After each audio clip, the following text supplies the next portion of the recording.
Here's how Bill Clinton characterized your campaign. He said, quote, "This other guy's madder than she is," referring to his wife, "and that feels authentic. And besides, his slogans are easier to say."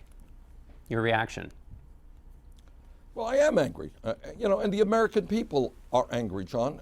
People are angry because they don't understand why they have to work longer hours for lower wages, and almost all new income and wealth is going to the top 1%. They are angry because their kids are leaving school $40,000 or $50,000 in debt. And they're angry because they are seeing the United States having a nation in which elderly people are trying to make it on $12,000, $13,000 a year in Social Security. People are asking why.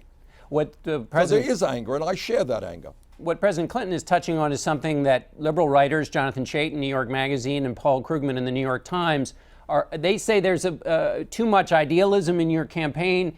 Krugman writes, quote, "Don't let idealism veer into self-destructive self-indulgence." What's your reaction to this idea that you're offering too much here?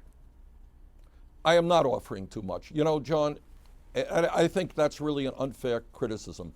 To say that we should make public colleges and universities tuition free and do what many other countries around the world are already doing and pay for that through a tax on Wall Street speculation, that's not a radical idea. To say that we should do away with loopholes that allow corporations to put their money in the Cayman Islands, pay nothing in federal income taxes, and invest that money in rebuilding our crumbling infrastructure, that is not a utopian pie-in-the-sky idea. That's exactly what we should do. We are the only major country on earth that doesn't guarantee health care to all people as a right.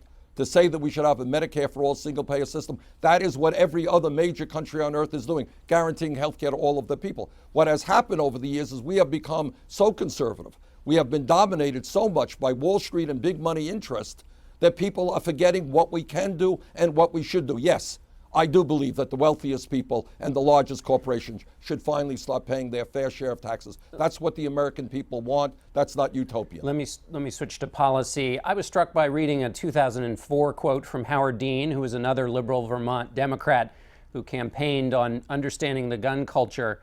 And he said this about gun control: just let the states do what they want and get it off the Democratic agenda. Do you believe that, basically, that in the end, that the gun control issue is not really one for the president, but it's something for the states to decide? No, I don't believe that. I don't believe that at all. And way back in 1988, when I first ran for Congress, I may have lost a statewide election by 3 points because I said I thought it was a bad idea for us to be selling military-style assault weapons in this country. Look, when we have these horrific mass killings, when people walk into a church and start shooting people, walk into a school, this is an issue that we have got to deal with.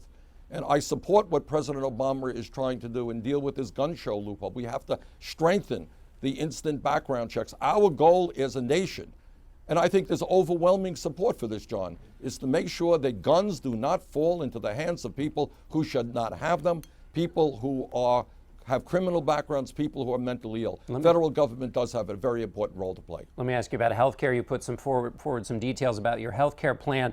One of the criticisms of a national health care plan in other places is maybe people can be covered, but the waiting times to actually see a doctor can be long and excruciatingly long.